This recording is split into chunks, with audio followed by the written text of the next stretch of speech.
Hello everyone, this is प्रू जनुत्रिया। ये है ग्लैंड पार्ट 4।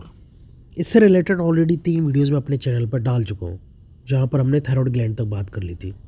ठीक है, थायराइड ग्लैंड, हाइपोथायराइडिज्म, हाइपरथायराइडिज्म, ठीक है, एक्सेट्रा, यहाँ तक बात कर ली थी। उसके बाद अपन बात करते हैं आगे आज एड्रिनल ग्लैंड, अधबृक्क ग्रंथि।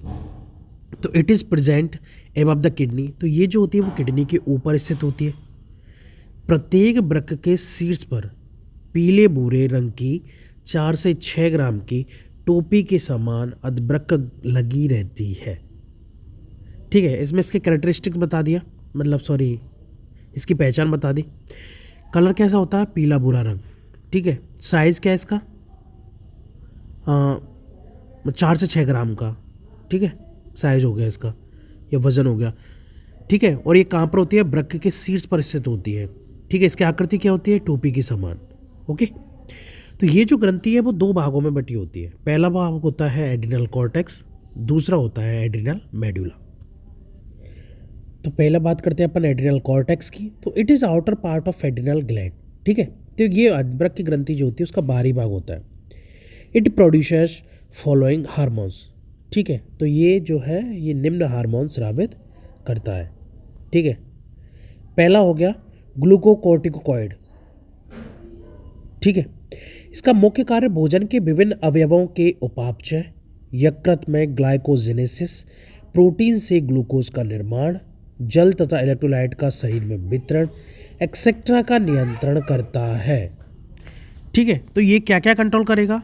विभिन्न अवयवों के मेटाबॉलिज्म को कंट्रोल करेगा, लीवर में ग्लाइकोजेनेसिस को कंट्रोल करेगा, प्रोटीन से ग्लूकोज निर्माण को कंट्रोल करेगा, जल तथा इलेक्ट्रोलाइट का शरीर में वितरण एक्सेट्रा को नियंत्रण करता है। तो मेनली क्या है? It controls glucose level inside the body. तो ठीक है, हमारी बॉडी के अंदर जो ग्लूकोज लेवल है उसको कंट्रोल करता है ये मेनली। ठीक है, दूसरा हो गया मिनरलोकॉर्टिकॉइड्स। ठीक है,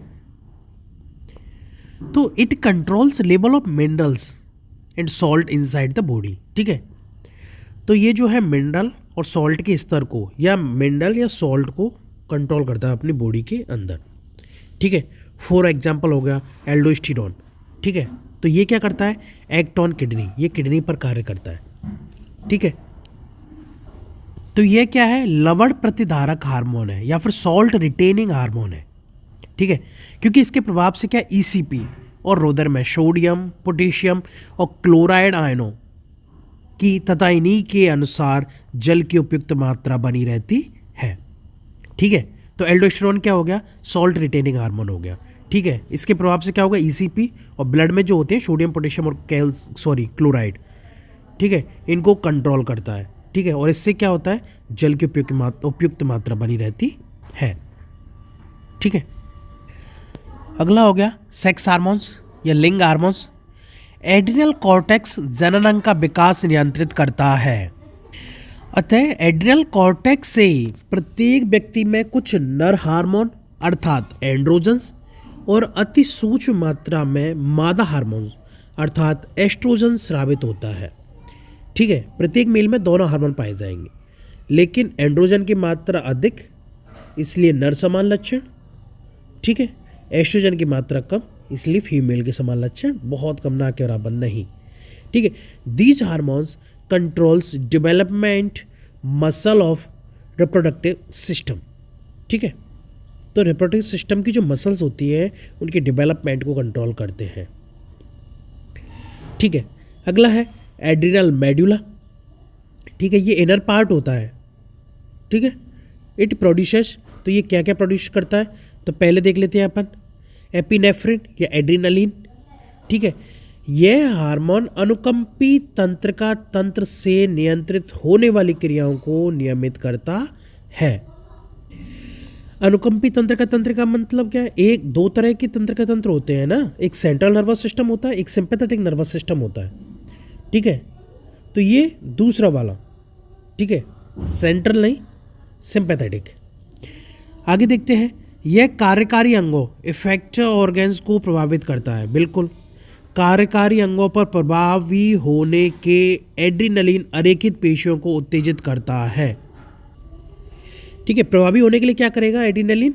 अरेखित पेशी जो होती है, ठीक है, उनको उत्तेजित करेगा, ठीक है, जिससे त्वचा व आंतरांगों में रुधिर वाहिनियों एवं कोशिकाओं की दीवार सिकुड़ जाती है, ठीक है। इससे होगा क्या, चलो एक बार फिर से देख लेते हैं। कार्यकारी जो अंग होते हैं, इफेक्टिव ऑर्गन्स जो होते हैं, उन पर क्या करेगा एड्रेनलिन, वहाँ की जो अरेखित पेशी है, ठीक है, उन पेशियों को क्या करेगा, उत्तेजित करेगा, जिससे त्वचा व आंतरांगों में रुधिर वाहिनियों एवं कोशिकाओं की दीवार सिकुड़ जाती है। इससे क्या होगा, बीपी बढ़ेगा, हार्ट बीट बढ़ेगा, रोंगटे खड़े हो जाते हैं, ठीक है, रेस्पिरेटरी रेट बढ़ जाती है, स्वेटिंग बढ़ जाती है और आइज़ बल्ज करती है, ठीक है, आइज़ बल्ज कर जाती है। तो क्या हो गया, बीपी बढ़ा, हार्ट बीट बढ़ा, रोंगटे खड़े हो गए, रेस्पिरेटरी रेट बढ़ा, स्वेटिंग और आइज़ बल्ज। साथ ही साथ यकृत में संचित ग्लाइकोजन ग्लूकोज में बदलकर रुधिर में आने लगता है, ठीक है। उसके साथ क्या होगा, यकृत में जो स्टोर्ड रहता है ना ग्लाइकोजन, वो ग्लूकोज में बदल जाएगा और रुधिर में आने लगेगा। वास्तव में एड्रेनलिन हमें संकटकालीन परिस्थितियों का सामना करने के लिए तैयार करता है, ठीक है। इमरजेंसी जो सिचुएशंस होती है उनके लिए हमें रेडी करता है। गुस्से या डर के समय उत्पन्न होने वाले हाव भाव एड्रेनलिन के द्वारा ही उत्पन्न होते हैं, ठीक है।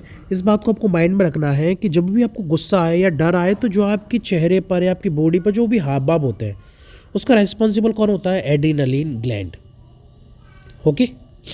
दूसरा होता है nor adrenaline, it calms the body, तो ये क्या करता है, बॉडी को शांत करता है, ठीक है। वो एक्टिव कर रहा था, एड्रेनलिन क्या कर रहा था, एक्टिव कर रहा था, नॉर एड्रेनलिन शांत कर रहा है, ठीक है। तो इससे क्या, स्ट्रेस और अलार्म एक्शन, ठीक है, विपत्ति प्रक्रिया हो गई है।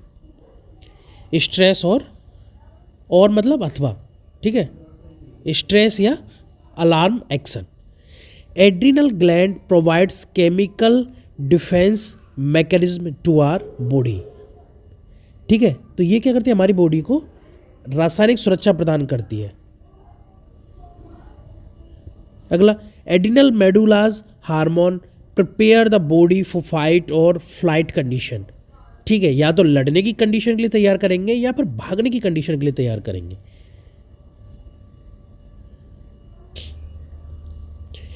4S कंडीशन और 3F, ठीक है, ये इसका रूल है।